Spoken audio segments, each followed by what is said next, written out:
Dans cette vidéo, nous allons étudier 3 recommandations émises par le régulateur en 2019 en lien avec la vente en assurance.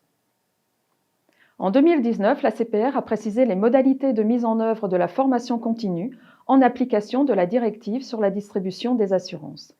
Cette nouvelle obligation de formation continue participe à l'objectif posé par la DDA de protection de la clientèle par le renforcement et la mise à jour des compétences de chargé de clientèle.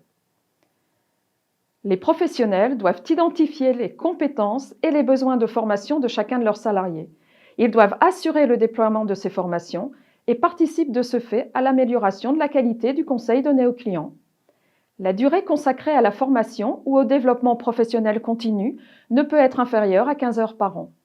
En 2020, la CPR apportera une attention particulière à la cohérence des formations au regard de la nature et des modes de distribution des produits. La CPR et l'AMF travaillent conjointement sur les pratiques de commercialisation de produits et services financiers destinés aux personnes âgées vulnérables. Lors de la commercialisation de produits financiers, il est essentiel de s'assurer de la bonne compréhension par le client fragile des informations qui lui sont délivrées et de faire preuve d'une vigilance particulière à son égard. 5 thèmes ont été dégagés de ces travaux.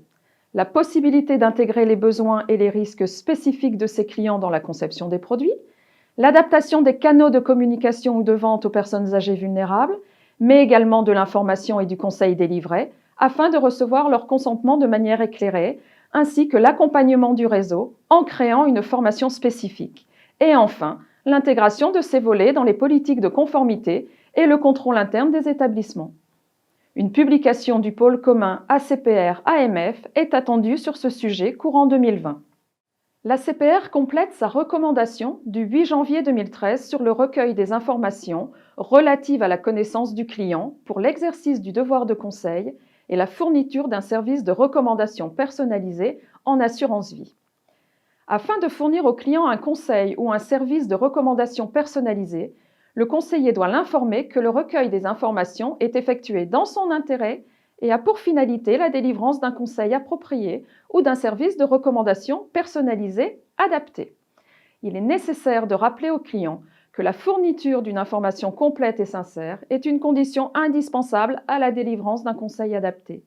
Ces informations sont recueillies au moyen de questions claires, précises et compréhensibles. Elles concernent la situation familiale et professionnelle du client, ainsi que ses revenus, ses besoins, ses objectifs en matière d'épargne. Ces informations doivent être actualisées régulièrement afin que le conseil ou le service de recommandation personnalisé fourni soit adapté au profil du client au moment de la souscription du contrat d'assurance vie, mais également tout au long de la vie du contrat.